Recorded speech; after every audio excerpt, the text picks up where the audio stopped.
কেকেআরের কিন্তু এখনও আইপিএলের অফিসিয়ালি 3টে ম্যাচ বাকি রয়েছে। তার আগেই কিন্তু সেরা বিদেশি প্লেয়ার দল ছাড়লো। সবাইকে চমক দিয়ে কিন্তু দুর্দান্ত কিছু প্লেয়ারকে সাইন করিয়ে নেওয়া হয়েছে। তার সাথে সাথে বিদেশি প্লেয়ারদেরও কিন্তু আমরা আইপিএলে আসতে দেখেছি। তো এই ভিডিওটা মূলত হতে চলেছে আইপিএল নিয়ে। তো ইন্টারেস্টিং ভিডিও হবে, শুরু থেকে শেষ পর্যন্ত দেখো। ভিডিও ভালো লাগলে লাইক শেয়ার করে দিও, আর যারা চ্যানেলে প্রথমবারের জন্য এসেছো মনে করে চ্যানেলটাকে সাবস্ক্রাইব করে নিও, তাহলে প্রিয় দলের খেলার সমস্ত আপডেট তোমরা এখানে পেয়ে যাবে। তো চলো আর দেরি না করে ভিডিও শুরু করা যাক। তো সবার প্রথমে যদি আমরা কথা বলি একটুখানি চেন্নাই সুপার কিংসকে নিয়ে, তো চেন্নাই সুপার কিংসের নাম পরিবর্তন কেউ করে দাও, করে দিয়ে কিন্তু ইনজুরি সুপার কিংস করে দাও এই সিজনের জন্য।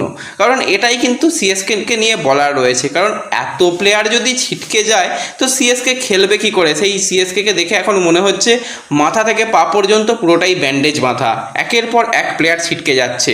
তোমরা দেখেছো সিজনের প্রথমের দিকে নাথান এলি ছিটকে যায়, তারপরে খালিল ছিটকে যায়, তারপরে রামকৃষ্ণ ঘোষ, আয়ুষ মাহাত্রে, প্রচুর প্লেয়ার ইনজুরির কারণে ছিটকে গেছে। এবং লেটেস্ট জেমি ওভারটন, যে এই দলের দুর্দান্ত একজন অলরাউন্ডার, ব্রাভোর পর কিন্তু এরকম একজন অলরাউন্ডারকে সিএসকে পেয়েছিল।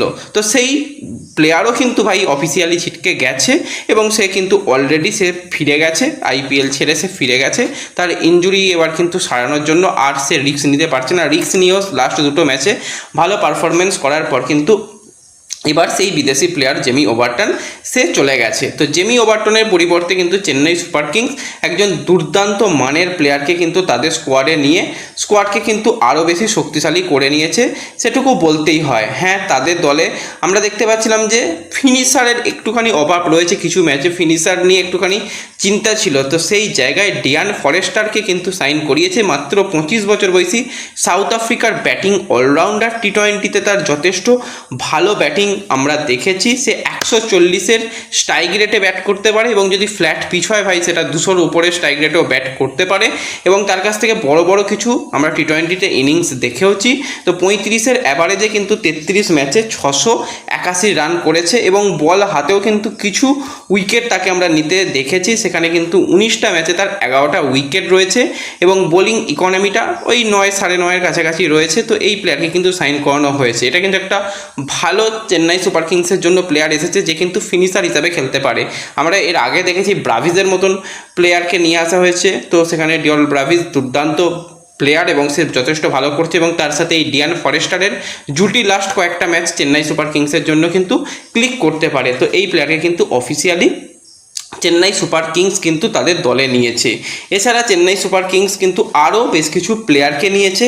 তো তোমরা দেখেইছিলে যে খালিল সে ছিটকে গিয়েছিল, তো সেই খালিলের পরিবর্তে কিন্তু কুলদীপ যাদবকে নেওয়া হয়েছে। না, এটা দিল্লির কুলদীপ যাদব, আমাদের ন্যাশনাল টিমের কুলদীপ যাদব নয়, এটা একটা ডোমেস্টিক প্লেয়ার কুলদীপ যাদব, যাকে কিন্তু এর আগে রাজস্থান রয়্যালসের মতন দলে খেলতে দেখা গেছে আইপিএলের মঞ্চে। তো সেই প্লেয়ারকে কিন্তু খালিলের পরিবর্তে অবশ্যই চেন্নাই সুপার কিংস দলে নিয়েছে।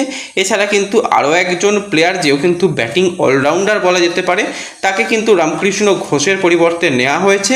তো সেই প্লেয়ার হচ্ছে 24 বছর বয়সী ভারতীয় অলরাউন্ডার, তাকে কিন্তু নেওয়া হয়েছে। প্লেয়ারটা যথেষ্ট ভালো, তার ব্যাটিং স্কিল রয়েছে এবং রিসেন্ট টাইমে কিন্তু সে টি20তে যথেষ্ট ভালো করেছে।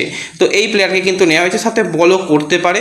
তো এগুলোকে কিন্তু নেওয়া হয়েছে রিপ্লেসমেন্ট প্লেয়ার হিসাবে। এছাড়া কিন্তু আরও একটা রিপ্লেসমেন্ট প্লেয়ার রিচার্ড গ্লিসনকে নিয়ে আসা হয়েছে আরসিবি। তারা রিচার্ড গ্লিসনকে দলে নিয়েছে, সেটাও কিন্তু তারা একজন রিপ্লেসমেন্ট প্লেয়ার হিসাবে তাদের দলে নিয়ে যেতে, কারণ নোয়ান থুসারাকে তারা পায়নি, সেই জায়গায় তারা রিচার্ড গ্লিসনকে নিয়ে এসেছে আরসিবি। তো এই জায়গাতেই কেকেআর তো প্লেয়ারদের ট্রাস্ট করে না, কেকেআর প্লেয়ারদের সুযোগ দেয় না। সেই কারণে কিন্তু গুজরাট ম্যাচ, যেখানে কেকেআরের গুরুত্বপূর্ণ আর বাকি কটা ম্যাচ বাকি রয়েছে, সেই ম্যাচের আগেই কিন্তু কেকেআর ছেড়ে দিয়ে এবার কিন্তু সে দেশে ফিরে যাচ্ছে, অর্থাৎ অন্য কেউ নয়, রাচিন রবীন্দ্রা সে কিন্তু দেশে ফিরে যাচ্ছে।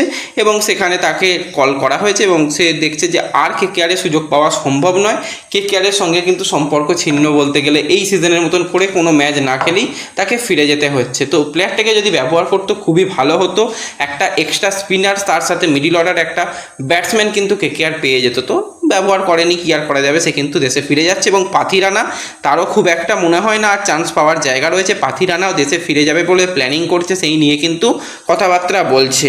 এবং এর সাথে সাথে ক্যামেরন গ্রিন কিন্তু গুজরাট ম্যাচের পরে আর যে বাকি ম্যাচগুলো থাকবে সেই ম্যাচের জন্য ক্যামেরন গ্রিনও হয়তো কেকেআর দলের সঙ্গে কন্টিনিউ করবে না, সেরকমটাই খবর। যদিও তার এখনও অফিসিয়াল আপডেট আসেনি, এসে গেলে তোমাদের অবশ্যই জানিয়ে দেবো।